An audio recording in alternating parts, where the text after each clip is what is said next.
Moral tone.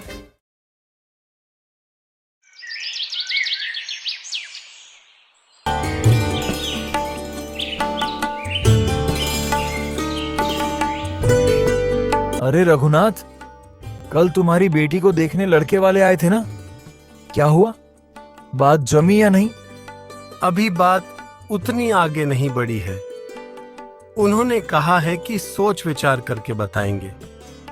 2-4 दिन का समय मांगा है। पता नहीं हमारी पूनम के नसीब में क्या लिखा है। वैसे लड़के वाले बहुत अच्छे घर के हैं। मैं तो ईश्वर से यही प्रार्थना करता हूं कि यह रिश्ता हो ही जाए। अरे रघुनाथ, अगर लड़के वाले अच्छे घर से हैं तो मुझे लगता है दहेज भी अच्छा खासा मांगेंगे। इतना दहेज कहां से लाओगे? अब कुछ भी हो, मैं चाहता हूं कि वह जीवन भर खुश रहे, सुखी रहे। उसके लिए मैं कुछ भी करने के लिए तैयार हूं, चाहे मुझे उसके लिए कर्ज क्यों ना उठाना पड़े। मैं उठाऊंगा, लेकिन अपनी बेटी की शादी में कोई कमी नहीं होने दूंगा। रघुनाथ, जहां तक मैं तुम्हें जानता हूं, तुमने आज तक कभी किसी से कोई कर्जा नहीं लिया। और मैं कहता हूं, कर्ज लेने की जरूरत ही क्या है? तुम्हारे पास जितना भी है उसके हिसाब से ही तुम लड़के वालों की तलाश करो ना। इतने बड़े बड़े घर के रिश्ते लाने की क्या जरूरत है? अगर बड़े घर के रिश्ते देखोगे तो दहेज भी बड़ा ही देना होगा। बुरा मत मानना रघुनाथ, लेकिन मुझे लगता है जितनी हमारी औकात है, हमें उतने ही पैर पसारने चाहिए। खुद की औकात के बाहर जाकर सपने देखोगे तो कहीं तुम्हारे लिए मुसीबत ना खड़े हो जाए। हाँ बिरजू, लेकिन जीवन में कई बार ऐसे काम आते हैं जो हमें पहली बार ही करने पड़ते हैं। मेरी मजबूरी है और मेरी बेटी की शादी के लिए तो मैं कुछ भी करने को तैयार हूँ। 10 साल पहले उसकी माँ हमें छोड़कर चली गई। तब से मेरे बेटे गोपाल और पूनम को मैंने कभी माँ की कमी महसूस नहीं होने दी। पूनम की माँ हमेशा से चाहती थी कि जब पूनम बड़ी होगी तो हम उसकी शादी बहुत बड़े घर में और बहुत धूमधाम से करेंगे। हमारी इकलौती बेटी है, हम उसकी शादी में कोई कमी नहीं होने देंगे। पूनम की माँ तो नहीं रही, लेकिन मैं उसका सपना अधूरा नहीं रहने दूंगा। चाहे कुछ भी हो जाए, मैं उसकी शादी अच्छे घर में ही करूंगा। मैं चाहता हूं कि मेरी बेटी को दुनिया भर की खुशियां मिले। ठीक है भाई, जैसी तुम्हारी इच्छा। दोनों बात कर ही रहे होते हैं, तभी वहां पर एक गांव का आदमी आता है जो बहुत निराश होता है। उसे देख रघुनाथ बोलता है, क्या बात है हरकू, तुम इतने परेशान क्यों लग रहे हो? क्या बताऊं चाचा जी, वह हमारे गांव का जमींदार दुर्जन सिंह, उसने तो जीना हराम कर दिया है। हमारे अनपढ़ होने का फायदा उठाता है।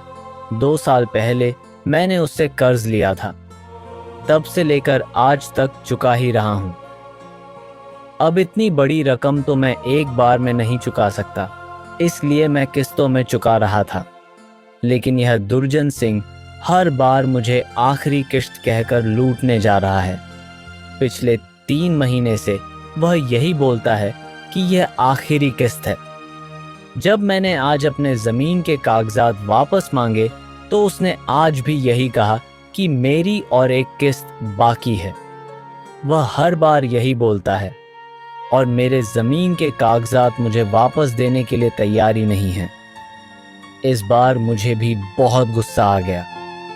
मैंने बोल ही दिया, भले ही हम अनपढ़ हैं लेकिन भुलक्कड़ नहीं। 3 महीने पहले ही मेरा सारा कर्जा मैंने आपको लौटा दिया है। तब उस नीच आदमी ने मुझे सबूत मांगा और हम तो अनपढ़ हैं, कहाँ से सबूत लाएंगे? हमें ना पढ़ना आता है ना लिखना, हम कहाँ लिख कर रखेंगे? उसने कहा कि उसके खाते में मेरी आखिरी किस्त पूरी नहीं हुई है, तब तक वह मेरे ज़मीन के कागजात मुझे नहीं लौटाएगा। तुम फिक्र मत करो हरकू, तुम चलो मेरे साथ। ये जमींदार अपने आप को समझता क्या है? यह तो सरासर गलत है, नाइंसाफी है। इसके खिलाफ आवाज उठानी ही होगी। नहीं तो यह तो हम जैसे गरीबों को जीने नहीं देगा। रघुनाथ हरकू के साथ जमींदार के पास जाकर बोलता है। ये क्या है दुर्जन सिंह, तुम हरकू की जमीन उसे वापस क्यों नहीं कर रहे? ओ रघुनाथ, अब तुम आए हो हरकू की वकालत करने? अच्छा तो सुनिए वकील साहब, दरअसल हरकू ने मुझसे जो कर्जा लिया था उसकी किस्त अभी तक पूरी नहीं हुई है, और जब तक ये पूरी किस्त मुझे लौटा नहीं देता मैं इसके जमीन के कागजात नहीं लौटाऊंगा। अगर ये मुझे के लौटाने से मना करता है तो इसकी सारी की सारी जमीन में हड़प कर लूंगा, और लगता है तुम्हारे पास कोई काम धंधा नहीं है, इसीलिए इसकी वकालत करने के लिए यहाँ आ गए। जमींदार, ये सरासर गलत है, अन्याय है। अरे ऊपर वाले ने तुम्हें इतना भर भर के धन दिया है, उसका इतना फायदा मत उठाओ, नहीं तो एक दिन तुम्हारे पास कुछ नहीं बचेगा। लोगों को लूटते लूटते कहीं तुम पर भीख मांगने की नौबत ना जाए। अपने कर्म इतने भी खराब मत करो कि तुम्हारे दिन ही खराब हो जाए। भूलो मत, ऊपर वाला सब देखता है। चुपचाप हरकू की जमीनों से अभी वापस करो, वरना अच्छा नहीं होगा। ए रघुनाथ, तेरी इतनी हिम्मत, तू मेरे सामने मेरे घर में आकर मुझे ऊंची आवाज में बात करता है? अरे तेरी औकात ही क्या है? तेरी औकात तो मेरे सामने खड़े होने की भी नहीं है, और तुम मुझसे बहस करता है। भूल मत, मैं इस गांव का सबसे रईस आदमी हूं। मुझसे पंगा लेना तुझे बहुत भारी पड़ेगा। कल को जब तुझे जरूरत आन पड़ेगी तो तू भी मेरे सामने आकर ही मुझसे भीख मांगेगा। भगवान ना करे मुझे तुझसे नीच आदमी के सामने हाथ फैलाना पड़े। चाहे कुछ भी हो जाए, मैं तेरे सामने भीख मांगने कभी नहीं आऊंगा। ए रघुनाथ, आवाज नीचे करके बात कर। तू तो ऐसे बोल रहा है जैसे तेरे घर सोने के भंडार लगे हुए हैं। तेरी क्या औकात है और क्या हैसियत है, ये मैं अच्छी तरह से जानता हूँ। तो तू तो ये बड़ी बड़ी बातें अपने जेब में ही रख। और हाँ, तुम लोग तो एहसान मानो कि मैं जरूर के समय तुम लोगों की मदद करता हूँ, तुम लोगों को पैसे देता हूँ। पैसे देकर तुम लोगों पर एहसान नहीं करते। इतना ब्याज लगाते हो कि आदमी ब्याज चुकाते चुकाते ही थक जाता है। ब्याज के नाम पर लोगों से 5 गुना रकम वापस लेते हो, और तुम इसे मदद और एहसान का नाम देते हो। तुम्हें शर्म आनी चाहिए। बस बहुत हो चुका। तुम दोनों यहाँ से निकलते हो या अपने आदमियों से कहकर धक्के मारकर यहाँ से निकालूं? हरकू, तू तो अपनी जमीन भूल ही जा। जब तक तू मेरी आखिरी किश्त नहीं लौटा देता, मैं तुझे जमीन तो देने से रहा। अगर तुझे जमीन वापस चाहिए तो पहले मेरी आखिरी किस्त मुझे वापस कर, उसके बाद ही तुझे कागजात मिलेंगे। तब तक मुझे मुंह मत दिखाना। चल निकल यहाँ से। दुर्जन सिंह दोनों को वहाँ से निकाल देता है। दोनों वहाँ से चले जाते हैं। फिर दुर्जन सिंह सोचता है, इस रघुनाथ की कुछ ज्यादा ही जबान चल रही है। मैं भी देखता हूँ कब तक बचता है। कभी ना कभी तो यह मेरे पैरों पर आएगा। इसे तब सबक सिखाऊंगा। इसकी सारी हेकड़ी ना उतारी तो मेरा भी नाम दुर्जन सिंह नहीं। 2-4 दिन ऐसे ही गुजर जाते हैं। फिर रघुनाथ और उसका बेटा गोपाल दोनों बातें कर रहे होते हैं। तभी उनके घर एक आदमी आकर बोलता है, मुबारक हो रघुनाथ। लड़के वाले को पूनम बहुत पसंद आई है, लेकिन रघुनाथ उन्होंने दहेज में 30,000 रुपए मांगे हैं। लड़के के पिता कह रहे थे, अगर तुम्हें मंजूर हो तो वह जल्द से जल्द यह रिश्ता करना चाहेंगे। यह तो बहुत खुशी की बात है कि हमारी पूनम होने पसंद आ गई, लेकिन मैं इतनी बड़ी रकम कहाँ से लाऊंगा? मैंने तो इतनी बड़ी रकम के बारे में सोचा भी नहीं था।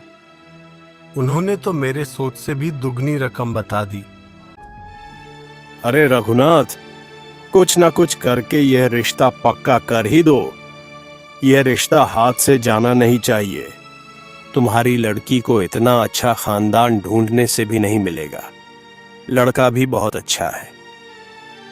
और उनका क्या है, अगर तुमने दहेज देने से मना कर दिया तो वह दूसरी लड़की देख लेंगे। और इतना अच्छा खानदान है, इतने बड़े लोग हैं, कोई भी उन्हें लड़की देने के लिए तैयार हो ही जाएगा। उन्हें लड़कियों की कोई कमी नहीं है। अब तुम ही सोचो तुम्हें क्या करना है। लेकिन मेरी मानो तो पूनम के लिए इससे अच्छा रिश्ता कहीं और नहीं मिलेगा। पिताजी, मुझे लगता है हमें इस रिश्ते के लिए हाँ कर देनी चाहिए।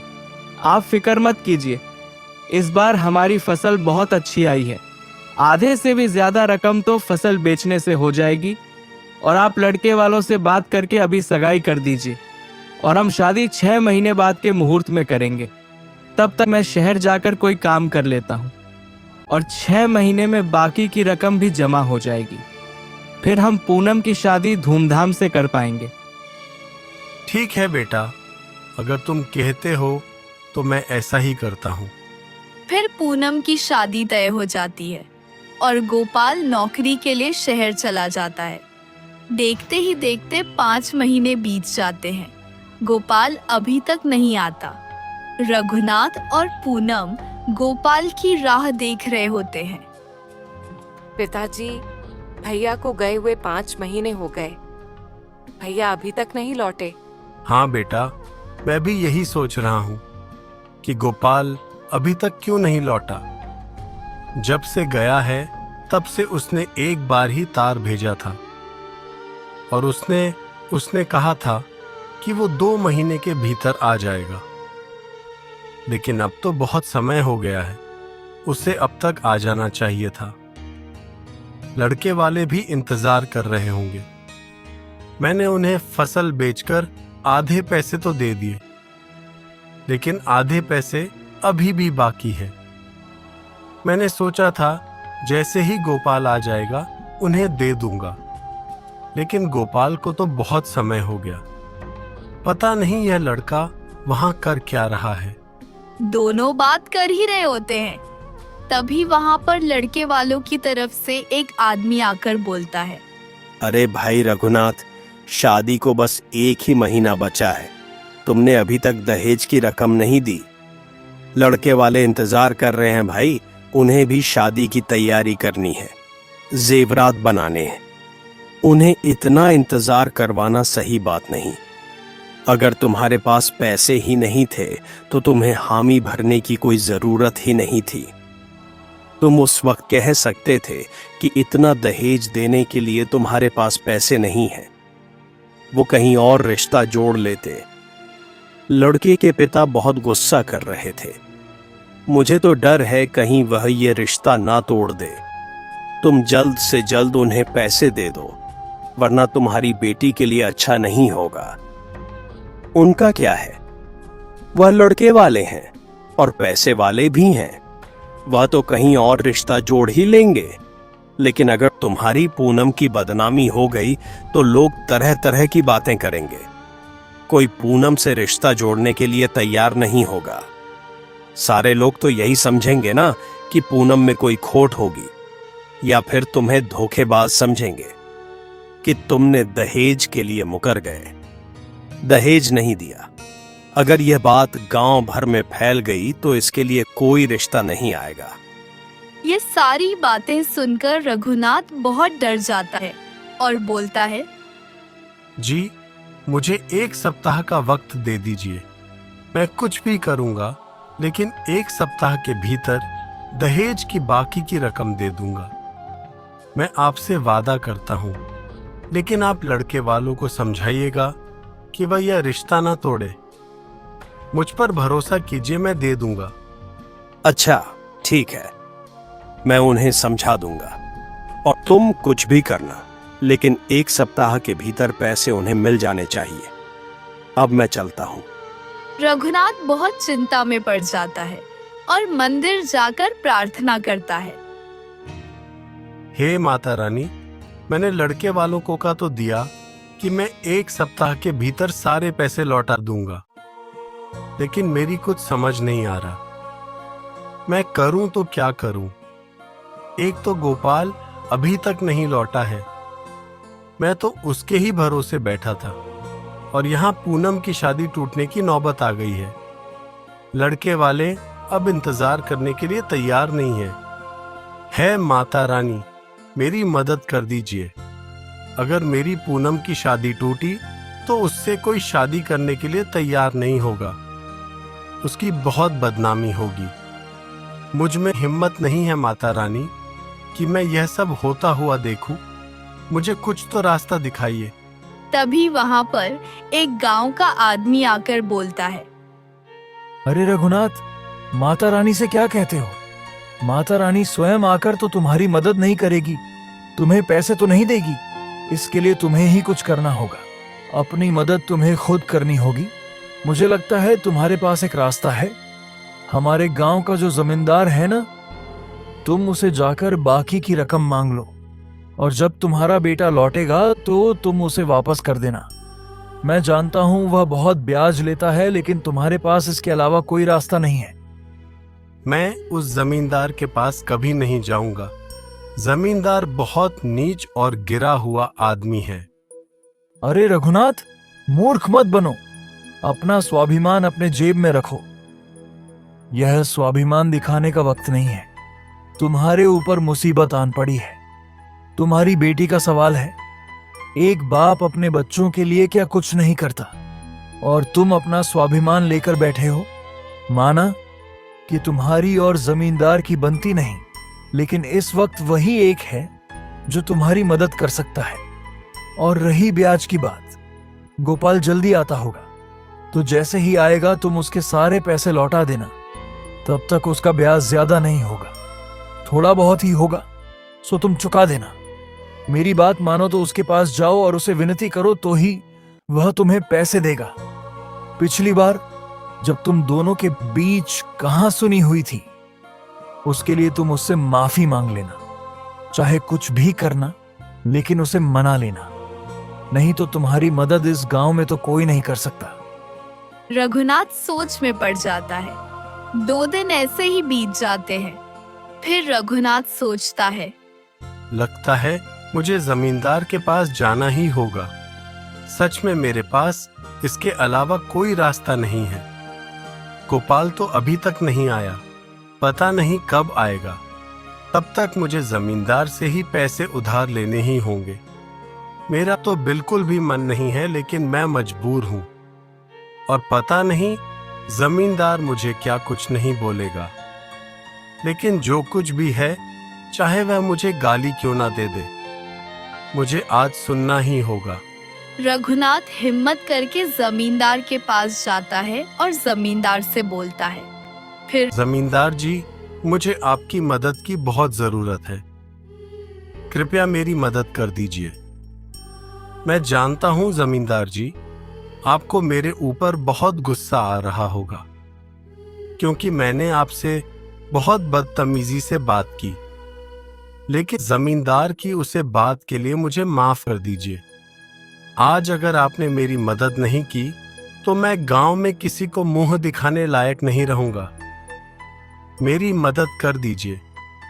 मैं आपके पास बहुत उम्मीद से आया हूं। मैं आपका यह एहसान कभी नहीं भूलूंगा। अच्छा, तो अब आया है ऊंट पहाड़ के नीचे। उस दिन तो शेर की तरह बहुत दहाड़ रहे थे, अब क्या हो गया? अब तो तुम बिल्कुल भीगी बिल्ली बनकर आए होंगे। मैंने तो तुम्हें उसी दिन चेतावनी दी थी कि मुझसे पंगा लेना तुम्हें बहुत भारी पड़ेगा। एक न एक दिन तुम्हें मेरे पैरों पर आना ही होगा, और आज देख लो, ऊपर वाले ने तुम्हें मेरे पैरों पर गिड़गिड़ाने के लिए मजबूर कर दिया।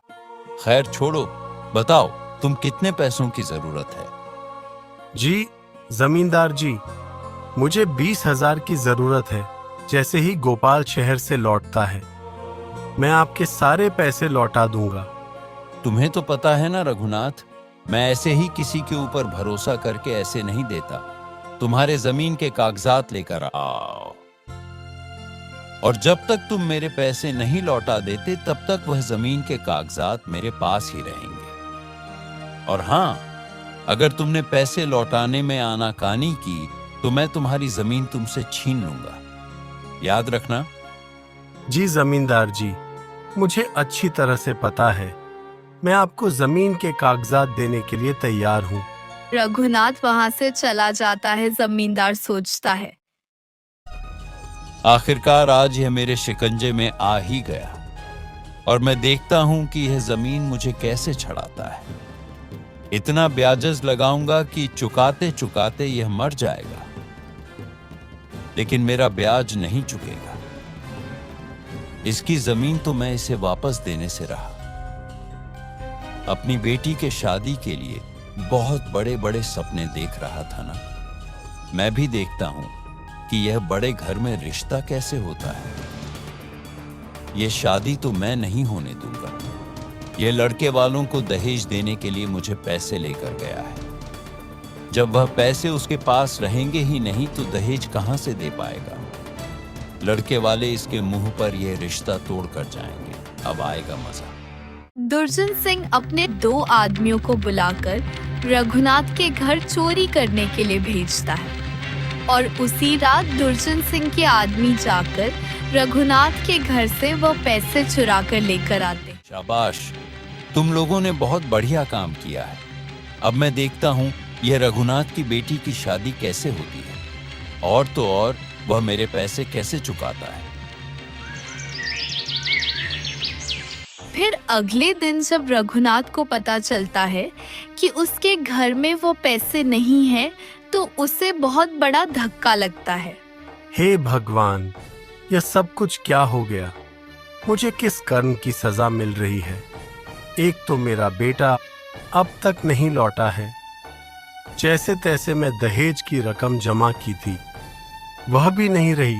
पता नहीं किसने वह पैसे चुरा लिए। अब मैं लड़के वालों को क्या मुंह दिखाऊंगा? उनके सवालों का क्या जवाब दूंगा?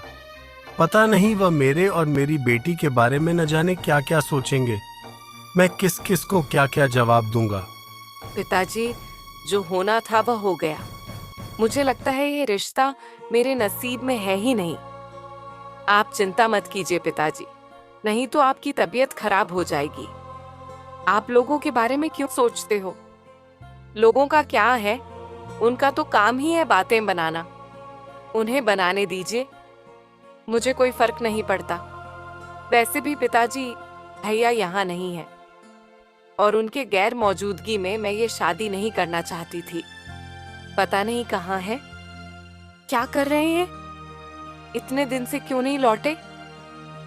हमें उनका पता लगाना चाहिए पिताजी। आप शादी की बात दिमाग से निकाल दीजिए। मुझे कोई शादी नहीं करनी। पहले आप मेरे भैया का पता लगाइए। अब लोगों के बारे में सोचना बंद कर दीजिए, नहीं तो ये लोग हमें जीने नहीं देंगे। तुम सही कह रही हो बेटा। तुम्हारी शादी के चक्कर में मैं गोपाल के बारे में सोचा ही नहीं। बस उसे कोसता रहा कि वह क्या कर रहा है, इतने दिनों से क्यों नहीं लौटा। मैंने उसका पता लगाने की कोशिश भी नहीं की।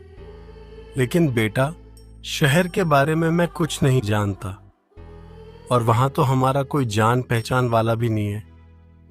मैं किसे पता लगाऊं? कुछ समझ नहीं आ रहा।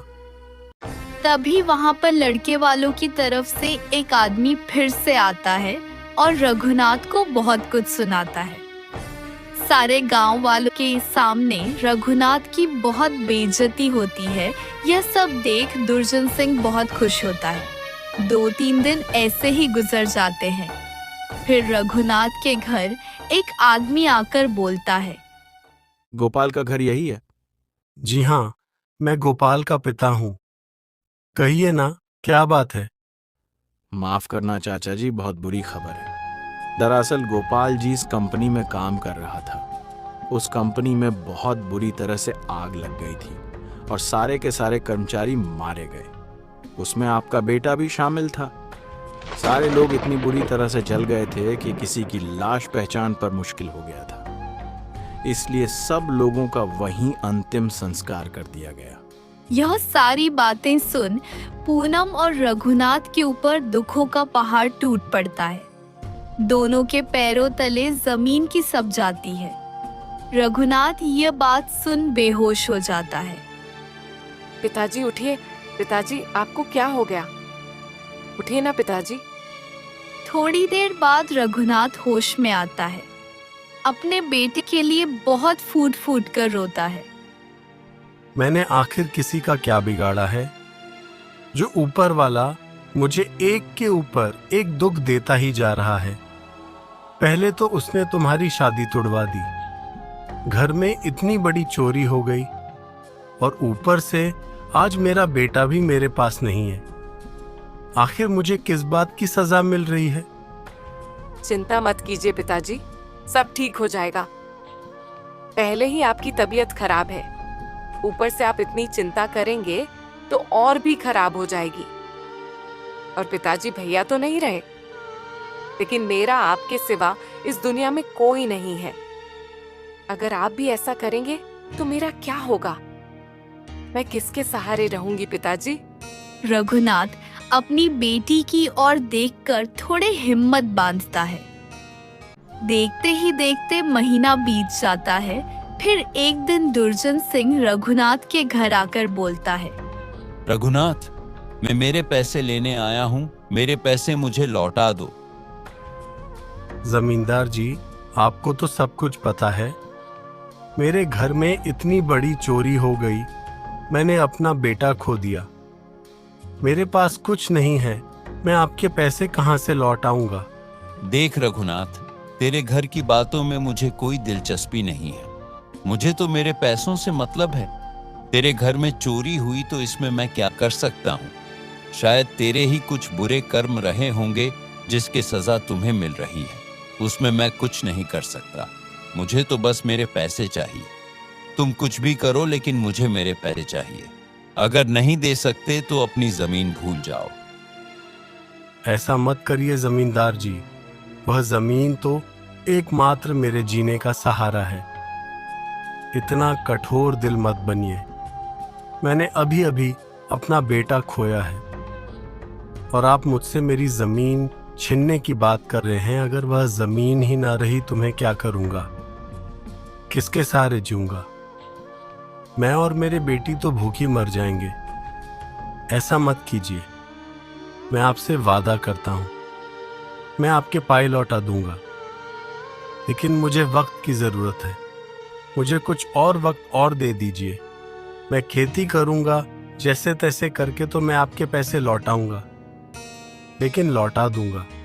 मैं आपसे वादा करता हूं जमींदार जी, मुझ पर रहम खाइए। मैं आपके पैर पड़ता हूं। अच्छा अच्छा, ठीक है, मैं तुम्हें समय देने के लिए तैयार हूँ, लेकिन हाँ, मुझे महीने के महीने मेरी किस्त मिल जानी चाहिए, नहीं तो तुम मेरा ब्याज जानते हो। जी जमींदार जी, मैं याद रखूंगा। ऐसा बोलकर जमींदार वहां से चला जाता है।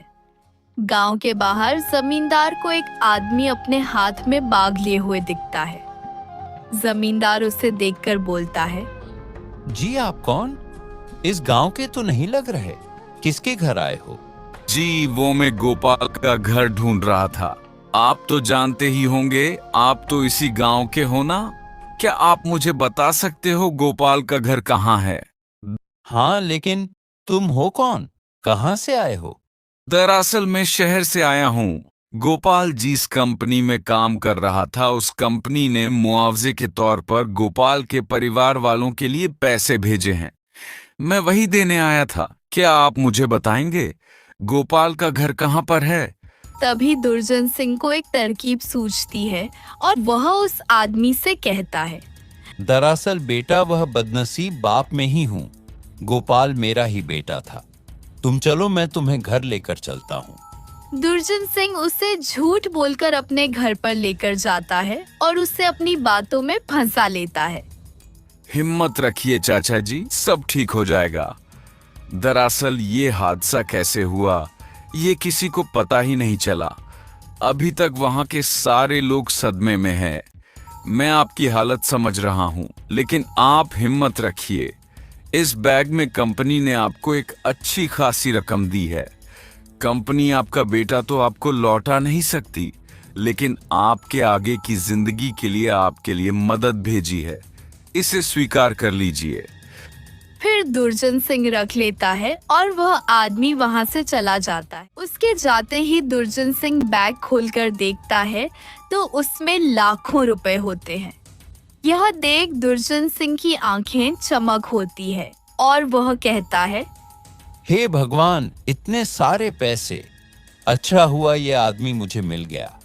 अगर सचमुच यह गोपाल के घर चला जाता तो ये सारे पैसे रघुनाथ को मिल जाते और वह मेरे सारे पैसे लौटा देता, क्योंकि इसमें इतने सारे पैसे हैं कि वह तो गांव का सबसे अमीर आदमी बनकर बहुत ही इतरा था और बहुत ठाठ से रहता। भगवान, आपने ये बहुत अच्छा किया कि इस आदमी को भोपाल के घर पर पहुंचने ही नहीं दिया।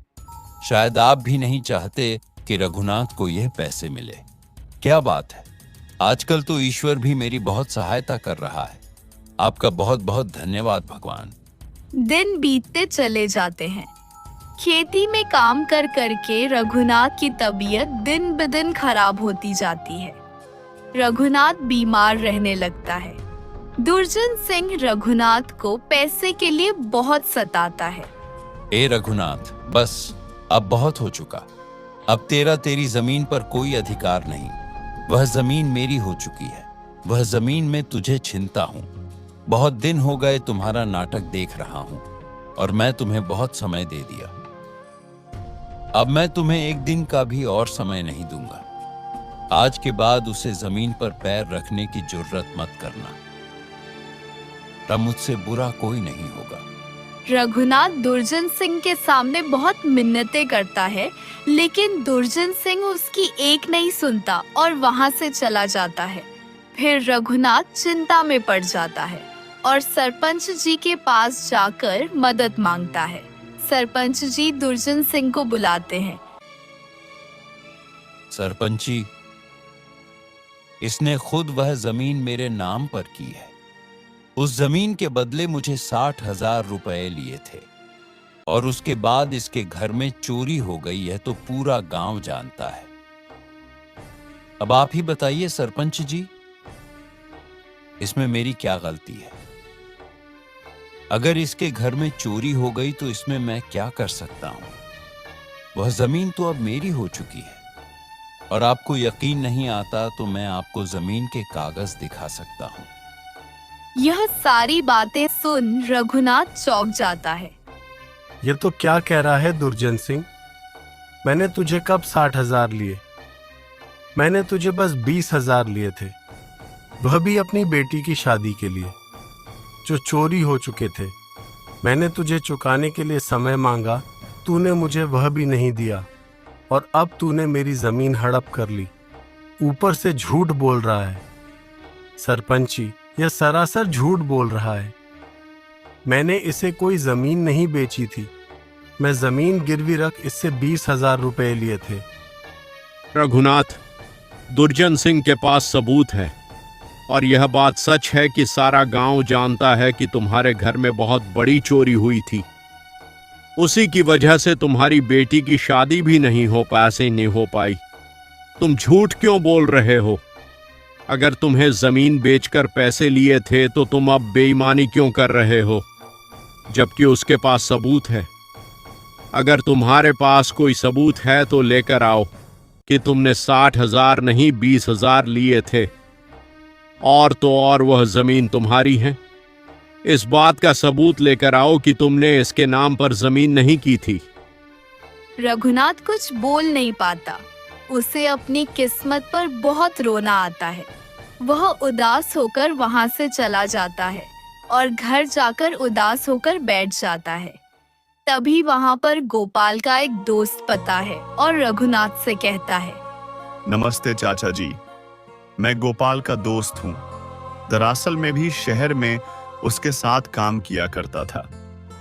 मेरी तो उस दिन किस्मत अच्छी थी जो मैं अपने गांव चला गया था। जब मुझे गोपाल के बारे में पता चला तो मुझे तो जैसा सदमा ही लग गया था।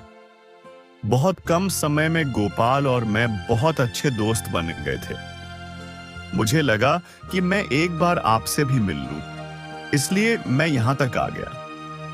आप ठीक तो है ना चाचा जी? क्या बताऊं बेटे, कुछ ठीक नहीं है। किस्मत में मेरा बेटा मुझसे छीन लिया। मेरी बेटी की शादी टूट गई। कुछ जमीन थी, वह भी हमारे जमींदार ने हड़प कर ली। अब बस ये टूटा फूटा सा घर है, बच्चा है, और कुछ नहीं। हम पूरी तरह से बर्बाद हो चुके हैं बेटा। चाचा जी, आपको मुआवजे की रकम तो मिली होगी, और वह कोई छोटी मोटी रकम नहीं, बहुत बड़ी रकम थी। फिर भी आपको यह दिक्कत कैसे हो रही है? ये तो क्या कह रहा है बेटा, मुआवजे की रकम? मुझे तो इसके बारे में कुछ नहीं पता। क्या बात कर रहे हो चाचा जी? पिछले महीने ही तो शहर से यहाँ आदमी आया था आपको मुआवजे की रकम देने, और वापस आकर उसने कहा भी था कि वह आपसे मिलकर आया है। उसने आपको रकम दी है, और तो और दस्तावेज में आपके हस्ताक्षर भी है कि आपको वह रकम मिल चुकी है। ये तुम क्या बोलते जा रहे हो बेटा? मेरे पास कोई नहीं आया, और मेरे हस्ताक्षर कैसे हो सकते हैं, जबकि मैं तो अनपढ़ हूँ। मुझे तो पढ़ना लिखना आता ही नहीं। चाचा जी, मुझे लगता है जरूर कुछ बहुत बड़ी गड़बड़ हुई है। जरूर आपका नाम पर किसी ने तो पैसे लिए हैं। मैं एक काम करता हूँ चाचा जी, मैं अभी शहर जाकर इस बात का पता लगाता हूँ कि वह कौन था जिसने आपका नाम पर यह रकम ली है। ऐसे तो हमें पता नहीं चलेगा। आप चिंता मत कीजिए चाचा जी, आप मुझे अपने बेटे की जैसे ही समझिए। मैं इस बात का पता लगा कर ही रहूंगा। आपको और परेशानियों का सामना नहीं करना पड़ेगा। आप बस मुझे 2 दिन का समय दे दीजिए। मैं इस बात का पता लगाकर वापस आऊंगा। ठीक है बेटा, मैं तुम्हारा इंतजार करूंगा। फिर 2 दिन ऐसे ही बीत जाते हैं। फिर गोपाल का दोस्त रघुनाथ के पास आकर बोलता है, चाचा जी, मुझे पता चल गया है कि किसने वह रकम आपके नाम पर ली थी। दरअसल उसे लादमी का नाम दुर्जन सिंह है। दुर्जन सिंह के नाम से ही दस्तावेज में हस्ताक्षर थे। उसी ने कहा था कि वही गोपाल का पिता है, और सारी रकम उसने ही ली थी। यह बात सुनकर रघुनाथ की तन बदन में आग लग जाती है। उसे बहुत गुस्सा आता है और वह सारी बात गोपाल के दोस्त को बताता है। गोपाल के दोस्त को भी यह सब सुनकर बहुत गुस्सा आता है। फिर गोपाल का दोस्त बोलता है, चाचा जी, आप अभी चलिए सरपंच के पास। मैं उन्हें सारे सबूत दिखाता हूँ। मैं भी देखता हूँ कि आपकी जमीन और आपके पैसे आपको कैसे नहीं मिलते। दोनों सरपंच के घर जाते हैं और उन्हें सारी बातें बताते हैं। सरपंच जी को भी यह सब सुन बहुत गुस्सा आता है।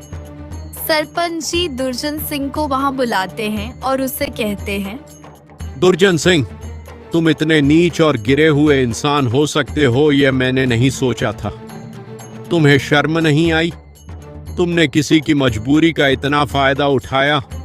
एक तो बेचारे रघुनाथ ने अपने बेटे को खोया, उसकी बेटी की शादी टूट गई, और ऊपर से तुमने उसे मुआवजे की रकम भी उसे छीन ली। मैं कहता हूं अभी के अभी रघुनाथ के सारे पैसे उसे वापस करो। और तो और कल ही मैंने गांव वालों को यह कहते सुना कि रघुनाथ के घर जिस दिन चोरी हुई थी, उसे दिन तुम्हारे ही आदमी रघुनाथ के घर के बाहर देखा गया था। मुझे तो लगता है इसमें ही तुम्हारे ही साजिश थी। बोलो दुर्जन सिंह, अब तुम बच नहीं सकते। तुम्हें सच बोलना ही होगा, वरना तुम्हें इतनी कठोर सजा मिलेगी, इसके बारे में तुमने कभी सोचा भी नहीं होगा। दुर्जन सिंह कुछ नहीं बोलता। वह चुपचाप सर झुकाए खड़ा रहता है। तभी सरपंच जी कहते हैं, तुम्हारे चुप्पी ने हमारे सारे सवालों के जवाब दे दिए हैं। तुम जैसे आदमी को तो चुल्लू भर पानी में डूब मरना चाहिए। तुम्हारे अंदर दिल है या नहीं? आज से तुम्हारी जमींदारी तुमसे छीन ली जाती है। दुर्जन सिंह, तुम इस लायक ही नहीं हो।